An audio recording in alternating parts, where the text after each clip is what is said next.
সমকাল পত্রিকায় মহার্ঘ ভাতা সম্পর্কে একটি নোটিশ প্রকাশিত হয়েছে, যেখানে বলা হয়েছে সরকারি চাকরিজীবীদের মহার্ঘ ভাতা দেওয়ার বিষয়ে বিবেচনা করছে সরকার।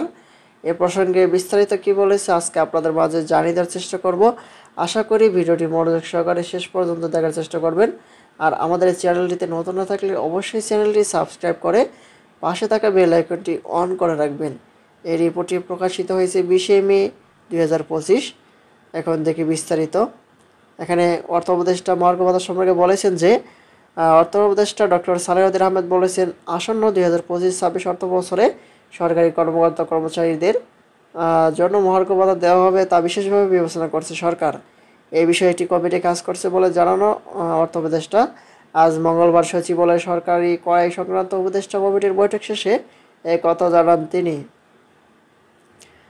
আসন্ন বাজেটে মহার্ঘ ভাতা নিয়ে কী থাকছে এমন প্রশ্নের জবাবে অর্থ উপদেষ্টা বলেন, মহার্ঘ ভাতা নিয়ে এখন কিছু বলবো না, আর আমরা কাজ করছি, দেখছি, এটা নিয়ে অ্যাক্টিভলি কনসিডার করছি, একটা কমিটিকে দায়িত্ব দিয়েছি, তারা কাজ করছেন, সেটা করে আমাদের কাছে দিবেন। আর মহার্ঘ ভাতা হচ্ছে কি এমন প্রশ্নের জবাবে সালেউদ্দিন আহমেদ বলেন, হওয়ার চান্স মোটামুটি, আর হয়তো একটু সময় লাগবে। আমি বাজেটের ওয়ার্ক আউট করে দেখি কখন থেকে দিতে পারবো আর কত দিতে পারবো। এমন কথা হতে পারে। সাংবাদিকদের পক্ষ থেকে এমন প্রশ্নের জবাবে তিনি বলেন, এটা বলা যাবে না, আর এটা বললে তো সব বলা হয়ে যাবে। আর 10-15% কথা শোনা যাচ্ছে যে বিষয়টি কি এরকম।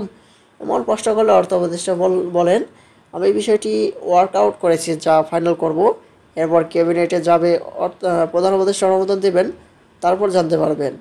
আর অর্থ মন্ত্রণালয় সূত্রে জানা গেছে, আগামী অর্থবছরে সর্বোচ্চ 20% পর্যন্ত মহার্ঘ ভাতা দেওয়ার পরিকল্পনা নিয়ে সরকারি পর্যায়ে কাজ হবে বলে, ভাতা দিলে আগামী অর্থবছরে বাড়তি কত খরচ হবে তার হিসাব নিকাশ হচ্ছে। আর গত ডিসেম্বরে মহার্ঘ ভাতা সংস্থানের বিষয়ে প্রধান উপদেষ্টা মুখ্য সচিবকে আহ্বায়ক করে 7 সদস্যের একটি পর্যালোচনা কমিটি গঠন করে সরকার। পর্যালোচনা শেষে কমিটি বিষয়ভিত্তিক ভিত্তিক 10-20% ভাতা দেওয়ার সুপারিশ করে।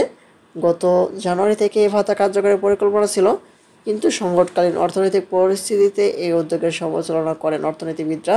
এমন প্রেক্ষাপটে মহার্ঘ ভাতা দেওয়া থেকে তখন পিছিয়ে যায় সরকার। এখন নতুন করে আবার উদ্যোগ নেওয়া হয়েছে। এগুলো হচ্ছে মহার্ঘ ভাতা নিয়ে সর্বশেষ আপডেট। পরবর্তীতে নতুন কোনো আপডেট নোটিশ আসা মাত্রই আমাদের চ্যানেলটিতে পেতে অবশ্যই চ্যানেলটি সাবস্ক্রাইব করে রাখবেন। ধন্যবাদ সবাইকে। আসসালামু আলাইকুম।